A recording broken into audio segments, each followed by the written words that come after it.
When this morning, I should have. Thank you. Deputy Kevin Humphreys. Thank you, Minister, for coming in. Minister, can I just concentrate just purely on the financial transaction tax, as time is limited?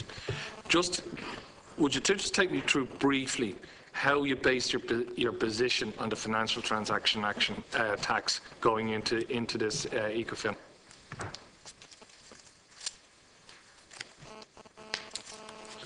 Well, our policy position on the financial transaction tax has developed over a period of time.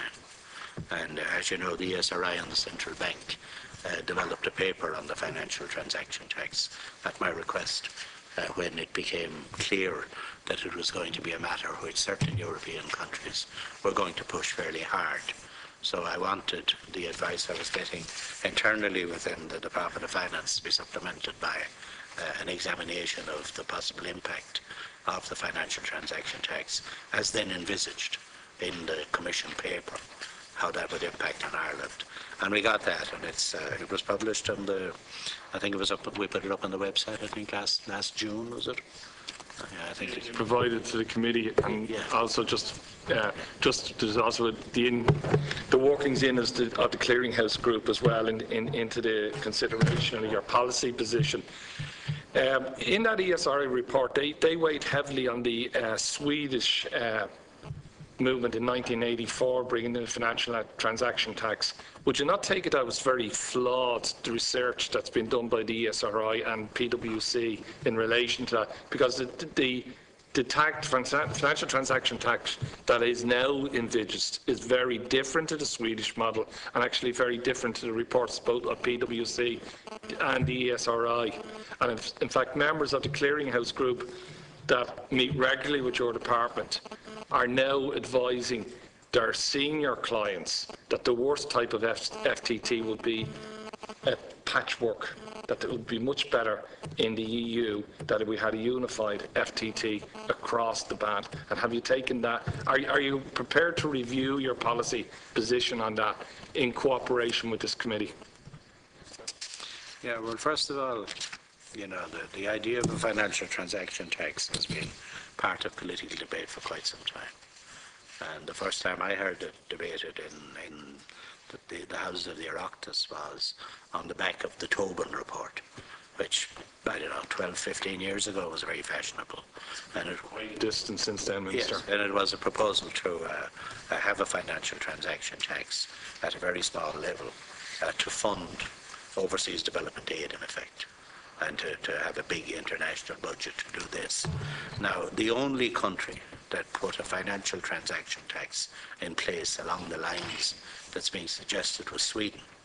And from Sweden's point of view, it was a disaster because it effectively closed down their financial. Sorry, Minister, we're going back to 1984. We're talking about a different type of tax that actually could lose, because it's a residency tax, it could actually lose revenue, that transactions will take place here, yet the tax will be paid in other countries.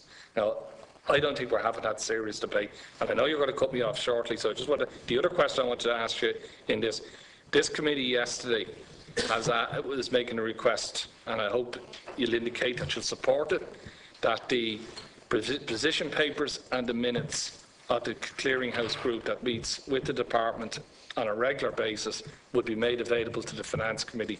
I would ask you to respond to that you would support that position from this committee. Yeah, well, I mean, it was you mentioned Sweden, and you cast doubts on the professionalism of the ESRI Central Bank research. So I think I'm entitled to reply then about Sweden. It's very different, Minister. I pointed out the changes have moved on, which I'm sure you're aware of. Yeah, I know, but I mean, it is a fact that Sweden introduced a financial transaction tax, and it wrecked our financial services industry.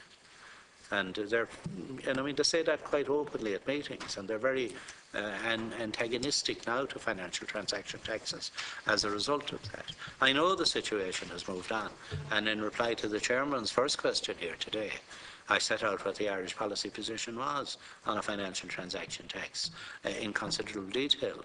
On the clearinghouse, that's run out of the Taoiseach's department and is chaired by the Taoiseach. To support the committee's position. Look, I mean, I can't speak for the Taoiseach, put down a question to the Taoiseach and ask him will he release the documents. The last time I was asked at the Taoiseach, he talked about streaming the committee meetings where we'd have transparency. Like I'm asking for a much smaller request at this stage, is that the provision paper and the minutes will be made available to this committee, and we'd have transparency on what's happening. And it seems that you mentioned the Sweden 1984. That was based on a stamp duty and not on an ownership or tax residency basis, and that's why it's failed, and it was done individually. Yeah. Taken.